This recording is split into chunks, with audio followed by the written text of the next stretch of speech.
Good morning everyone. आज है 19 अप्रैल। हम देखेंगे इससे रिलेटेड सभी इंपॉर्टेंट करेंट अफेयर को और एग्जाम्स पर्सपेक्टिव से सारे इंपॉर्टेंट फैक्ट को।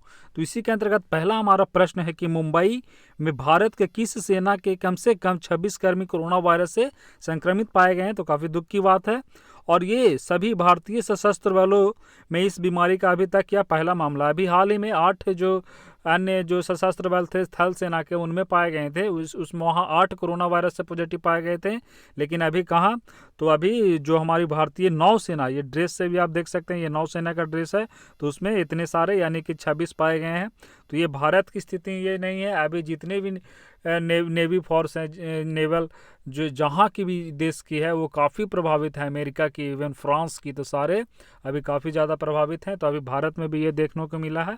तो यहाँ से आपको याद रखना है कि INS आंग्रे, INS आंग्रे यानी कि इंडियन नेवल शिपयार्ड आंग्रे में ये सभी क्या थे, तो कार्यरत थे, अभी भी वर्तमान में कार्यरत हैं। ICMR के बारे में आप तो परिचित होंगे, काफ़ी बार बताया गया है। तो ICMR के प्रोटोकॉल के अनुसार INS आंग्रे को पूरी तरह बंद कर दिया गया है और जैसा कि आपको पता होगा, मुंबई स्थित INS Angre western naval command के लॉजिस्टिक हब के तौर पे माना जाता है। इसकी एक अहम भूमिका है। चलिए यहाँ से इंपॉर्टेंट फैक्ट को जान लेते हैं क्या क्या है जो आपको याद रखना है। तो आपको सबसे पहले ये याद रखना है कि हमारे चीफ ऑफ नेवल स्टाफ जो कौन है, यानी कि भारतीय नौसेना प्रमुख कौन है, तो वे एडमिरल करमवीर सिंह है। तो ये नाम आपको याद रखना है, एडमिरल करमवीर सिंह का नाम याद रखना है। अब चलिए नेक्स्ट यहाँ पर जान लेते हैं कि नेवी डे कब मनाया जाता है। तो यहाँ से विविध में ये सारे प्रश्न बन जाते हैं। तो भारतीय नौसेना दिवस, तो यह कब मनाया जाता है, 4 दिसंबर को। तो यहाँ से ये याद रखिएगा। इसके अलावा चलिए 2 आप और याद रख लीजिए। चलिए सबसे पहले हम किसी भी साल का प्रथम महीने में चलते हैं, यानी जनवरी में। तो जनवरी में 15 जनवरी को क्या मनाया जाता है, तो आर्मी डे। तो 15 जनवरी भी आपको याद रखना है। 15 जनवरी को क्या मनाया जाता है, आर्मी डे यानी कि स्थल सेना दिवस। जनवरी के बाद आप आ जाइए अक्टूबर में। तो अक्टूबर में 8 अक्टूबर को मनाया जाता है एयरफोर्स डे यानी कि वायुसेना दिवस। तो वायुसेना दिवस कब मनाया जाता है, 8 अक्टूबर को। और दिसंबर में जैसा कि बताया गया 4 दिसंबर को क्या, तो नेवी डे सेलिब्रेट किया जाता है। अगले प्रश्न की ओर बढ़ते हैं। यहाँ पे है कि हुंडई मोटर इंडिया ने वेंटिलेटर उत्पादन के लिए फ्रांस के किस कंपनी के साथ गठजोड़ किया है। तो यह फ्रांस के किस कंपनी के साथ गठजोड़ किया है, तो यह एयर लिक्विड मेडिकल जो सिस्टम्स है इसके साथ गठजोड़ किया। फिलहाल अभी 1000 वेंटिलेटर उत्पादन किया जाएगा और बाद में इसकी संख्या बढ़ाया जाएगा। अभी तमिलनाडु को दिया जाएगा और फिर इसके बाद अन्य राज्यों में यह बढ़ा दिया जाएगा।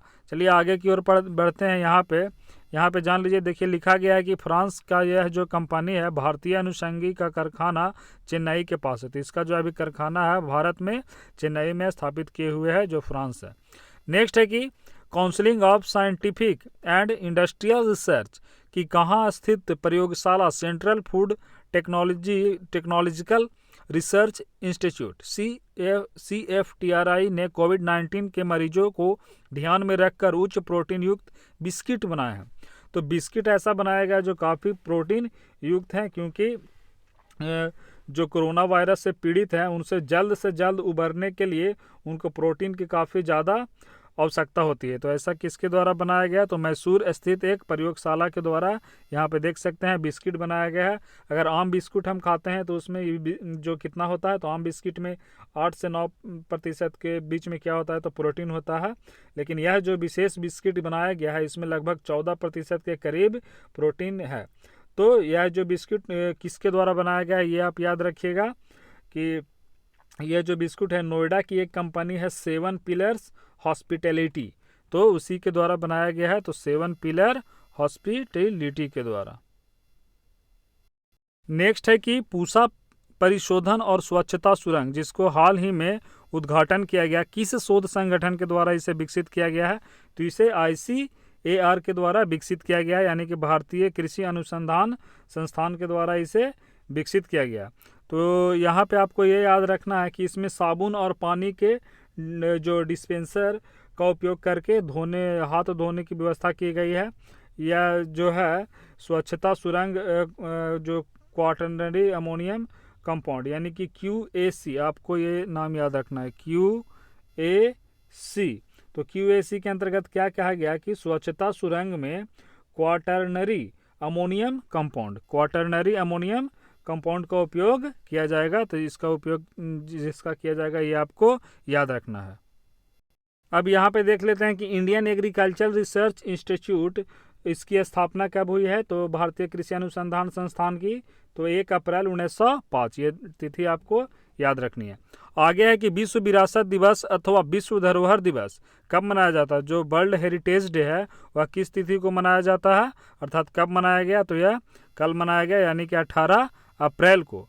तो चलिए यहाँ से क्या इंपॉर्टेंट बनेगा, यहाँ से इसके थीम पूछा जा सकता है, और यह क्यों मनाया जाता है सबसे पहले ये जान लेते हैं। क्यों मनाया जाता है ये नहीं पूछा जाएगा, लेकिन जानकारी के लिए आपको बता दूं कि यह दिन मानव विरासत, विविधता, एकीकृत निर्मित स्मारकों और विरासत स्थलों को बचाए रखने की जागरूकता के लिए मनाया जाता है।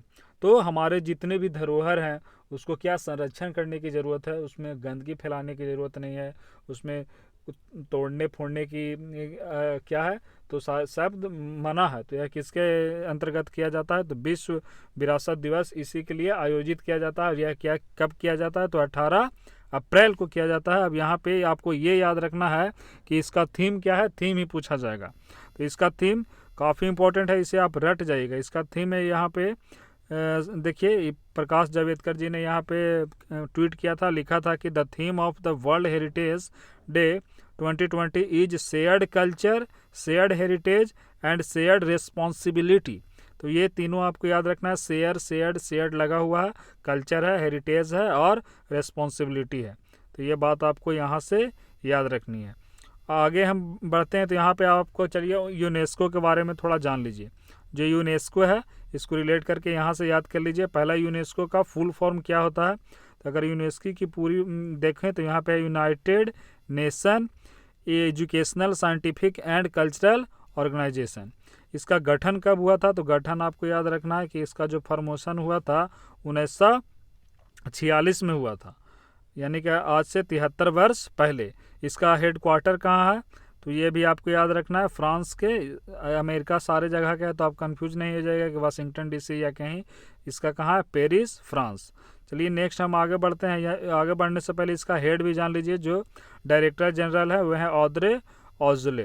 तो नेक्स्ट यहाँ पे कहा गया है कि हाल ही में किस कंपनी के द्वारा स्पोर्ट मोटरसाइकिल ब्रांड नॉर्टन का अधिग्रहण किया गया है? तो किसके द्वारा किया गया है?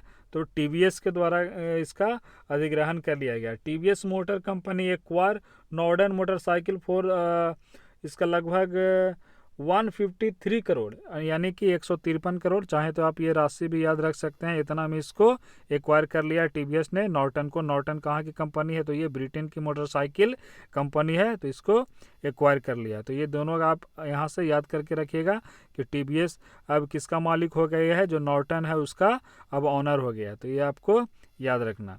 नेक्स्ट यहाँ पे है कि हाल ही में सोशल डिस्टेंसिंग को प्रोत्साहित करने के लिए किस बैंक के द्वारा सुरक्षा ग्रिड अभियान चलाया गया? तो सुरक्षा ग्रिड अभियान अभी हाल ही में HDFC के द्वारा चलाया गया।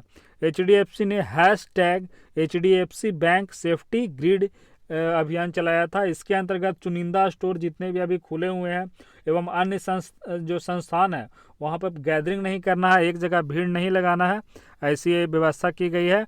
वहाँ पे जितने WHO के द्वारा जो गाइडलाइन दिए गए हैं, जो दिशा निर्देश दिए गए हैं, उसको पालन करना है। अगर आप स्टोर के पास भी हैं तो दूरी बना के रखिए, सोशल डिस्टेंसिंग यानी जो फिजिकल डिस्टेंसिंग है उसका पालन करिए। ऐसा किसके द्वारा कहा गया है, किसके द्वारा अभियान चलाया गया? तो HDFC के द्वारा। अगले प्रश्न की ओर हम बढ़ते हैं। तो यहाँ पे कहा गया है कि हाल ही में कौन सा राज्य कौन सा राज्य है वह कोविड-19 के लिए रैपिड टेस्ट करने वाला पहला राज्य बन गया? रैपिड यानी जो जल्दी इसका टेस्ट आता है, तो यह कौन किया है ऐसा तेज़ी से करने वाला? तो ये राजस्थान है। चलिए राजस्थान के बारे में हम जानते हैं, इसके थोड़ा लोकेशन को देखते हैं। राजस्थान को हम पहले भी देख चुके हैं, लेकिन फिर भी देख लेते हैं। यहाँ देखिए इसकी सीमा कहाँ कहाँ से लग रही है राजस्थान का। आप एक बार वीडियो को पॉज करिए और इसको सोचिए बिना किसके किसके साथ लग रहा है। तो चलिए देख लेते हैं। यहाँ पे देखिए ये कौन है? तो ये आपका पंजाब हो गया। पंजाब के नीचे आ जाइए, यहाँ पे हरियाणा, हरियाणा के बाद ठीक आइए यहाँ पे, ये कौन हो गया आपका? उत्तर प्रदेश, इधर मध्य प्रदेश और इधर गुजरात। तो दोस्तों ऐसे ही आप डेली मैप देखते रहिए, मेरा विश्वास है आपको पूरा राज्य रट जाएगा, उसका सीमा रट जाएगा। यूपीएससी में ऐसे रिलेट करके पूछे जाते हैं, एक ही प्रश्न में एक दो उसके खंड रहते हैं, तो उससे रिलेट करके पूछे जाते हैं, तो वहाँ पे आपको काफ़ी आसानी होगी। इसके अलावा अन्य कई भी एग्ज़ाम है वहाँ भी पूछे जाते हैं। तो यहाँ पे हम जान लेते हैं कि जो राजस्थान है इसकी राजधानी कहाँ है, तो जयपुर है। यहाँ के जो राज्यपाल यानी कि गवर्नर हैं वो हैं कलराज मिश्र, और यहाँ के चीफ मिनिस्टर अशोक गहलोत हैं, आईएनएस मतलब इंडिया आईएनसी से हैं, कांग्रेस से हैं। और यहाँ के जो डिप्टी सीएम है उप मुख्यमंत्री कौन है, सचिन पायलट, युवा नेता हैं, तो इसके बारे में याद रखिएगा। और यहाँ से एक और इम्पॉर्टेंट जो फैक्ट है उसे याद रखिएगा कि राजस्थान का गठन कब हुआ था, उसे राज्य का दर्जा कब मिला था, तो 30 मार्च 1949 को। कब, तो 30 मार्च 1949 को। पेन से नहीं लिख रहा हूँ, थोड़ा अंगुली से लिखने में थोड़ा राइटिंग ऐसे हो जाता है दोस्तों। जल्द ही अगर पेन की व्यवस्था हो जाएगी तो ऐसे आपको यहाँ पे वो अच्छी लिखावट देखने को मिल सकती है। तो यहाँ पे आपको एक बात ये भी जाननी है कि जो राजस्थान है इसका जो भाषा है राजस्थानी, वह भारतीय संविधान में कुल कितने भाषा हैं, तो 22 भाषा है, तो उसमें है या नहीं, तो 22 भाषा है, उसमें जो राजस्थानी है वह सम्मिलित नहीं है, ये आपको याद रखना है। और अंग्रेजी भी वहाँ पे सम्मिलित नहीं है जो हमारे संविधान में भाषाएं हैं। तो ये सारे बात आपको राजस्थान से रिलेट करके याद रखना है। अगले प्रश्न की ओर बढ़ते हैं। तो यहाँ पे कहा गया है कि दुनिया की अर्थव्यवस्था गंभीर संकुचन का झटका झेलने को तैयार रहे, ऐसा किस संस्थान के द्वारा कहा गया, तो ऐसा आईएमएफ जो इसके द्वारा कहा गया है। आईएमएफ के बारे में कल ही बताया गया था, देखिएगा जाकर आप। आईएमएफ का कहना है कि कोरोना वायरस महामारी फैलने से पहले ही वैश्विक अर्थव्यवस्था काफ़ी सुस्ती थी, और अब तो इसकी वजह से यानी कि 2020 में और ज़्यादा सुस्त हो गई है। यहाँ पे चलिए आईएमएफ के बारे में फिर से आपको बता देता हूँ। यहाँ के जो आईएमएफ है इसका गठन कब हुआ था, हालांकि कल बताया गया था, फिर से अभी रिपीट कर रहा हूँ। तो इसका गठन कब हुआ था, 1945 में। आईएमएफ का गठन 1945 में। हेडक्वार्टर कहाँ है, तो इसका अमेरिका के वाशिंगटन डीसी में। इसके जो मैनेजिंग डायरेक्टर थे कल नहीं बताया गया था, तो मैनेजिंग डायरेक्टर इसके याद रखिएगा क्रिस्टलिना जॉर्जीवा। और इसके जो चीफ इकोनॉमिस्ट हैं उसके बारे में बताया गया था, भारतीय मूल के हैं, कौन है, गीता गोपीनाथ। तो आईएमएफ से इतने सारी बातें आपको यहाँ से याद रखनी है। अगले प्रश्न की ओर बढ़ते हैं। तो यहाँ पे कहा गया है कि कहाँ की सरकार ने कोरोना रोगियों से के उपचार में लगे जितने भी स्वास्थ्यकर्मी हैं उनको प्रति माह 10,000 रुपये देने की व्यवस्था किया है, तो वह मध्य प्रदेश का। चलिए हम मध्य प्रदेश से, ये तो करंट अफेयर इंपॉर्टेंट नहीं लग रहा है, तो यहाँ मध्य प्रदेश के बारे में थोड़ा इसका लोकेशन को देखते हैं और यहाँ पर इसके थोड़ा और डिटेल को जानते हैं। तो चलिए यहाँ पे देखिए मध्य प्रदेश की सीमा पहले किसके किसके साथ साझा कर रहा है, क्योंकि इसे भारत का दिल भी कहा जाता है, तो इसका लोकेशन आप याद रखिए किसके किसके साथ यह शेयर कर रहा है। सबसे पहले यहाँ देखिए ये कौन हो गया आपका, गुजरात हो गया। गुजरात के ठीक ऊपर जाइए राजस्थान, राजस्थान के ठीक ऊपर जाइए यहाँ पे तो उत्तर प्रदेश हो गया। किससे नहीं लग रहा है ये भी याद रखना। यहाँ देखिए हरियाणा से इसकी सीमा नहीं लग रही है। इसके बाद आप यहाँ नीचे आते हैं तो ये देखिए ये जो यूपी का बीच वाला पार्ट है यहाँ पे आ गया है। इसके कारण इसकी सीमा जो है ना ही बिहार से लग पा रही है और ना ही झारखंड से। तो ये दोनों बात आपको याद रखनी है कि जो उत्तर प्रदेश मध्य प्रदेश है उसकी सीमा बिहार और झारखंड से नहीं लग रही है, आप यहाँ पे स्पष्ट रूप से देख सकते हैं। नीचे आ जाइए छत्तीसगढ़, तो छत्तीसगढ़ से इसकी सीमा लग रही है। तो ऐसे ही प्रश्न पूछ दिया जाएगा, पहला में रहेगा कि मध्य प्रदेश की सीमा गुजरात और राजस्थान से लगती है। दूसरा में पूछ दिया जाएगा कि इसकी सीमा बिहार और झारखंड से भी लगती है, क्या ये सही, इनमें से सही कौन है, तो उससे आप रिलेट करके याद रखिएगा। यहाँ छत्तीसगढ़ के बाद ठीक नीचे आ जाइए तो यहाँ पे ये कौन हो गया आपका, तो ये महाराष्ट्र हो गया। तो महाराष्ट्र से भी इसकी काफ़ी एक लंबी सीमा लग रही है। तो इतनी सारी बात आपको मध्य प्रदेश से याद रखनी है। अभी आपको बताया गया कि भारत में जो विश्व विरासत दिवस जो है भारत अभी मनाया कब, तो 18 अप्रैल को। अन्य देश भी मनाए सभी। तो आपको बताना है कि भारत में जो वर्ल्ड हेरिटेज साइट है वो जो कितने हैं, तो ये आपको कमेंट में बताना है कि टोटल वर्ल्ड हेरिटेज है वो भारत में कितने हैं। तो चलिए वीडियो अगर अच्छा लगा हो तो प्लीज़ इसे लाइक करिए। और मैं आपको एक और बात बता दूं कि 1 से 15 अप्रैल तक के जितने भी इम्पोर्टेंट करेंट अफेयर है उसको एक अन्य वीडियो में यानी कि उसके 2 पार्ट आएंगे। एक आएगा पूरा अप्रैल का आएगा तो 1 से 15 तक, और लास्ट मंथ ऑफ में आ जाएगा पूरा सेकंड पार्ट। तो ये आज अपलोड किया जाएगा, काफ़ी इम्पोर्टेंट होगा, तो इसे आप देखना नहीं भूलिएगा। तो चलिए अगर वीडियो अच्छा लगा हो तो प्लीज़ इसे लाइक करिए, शेयर करिए। धन्यवाद।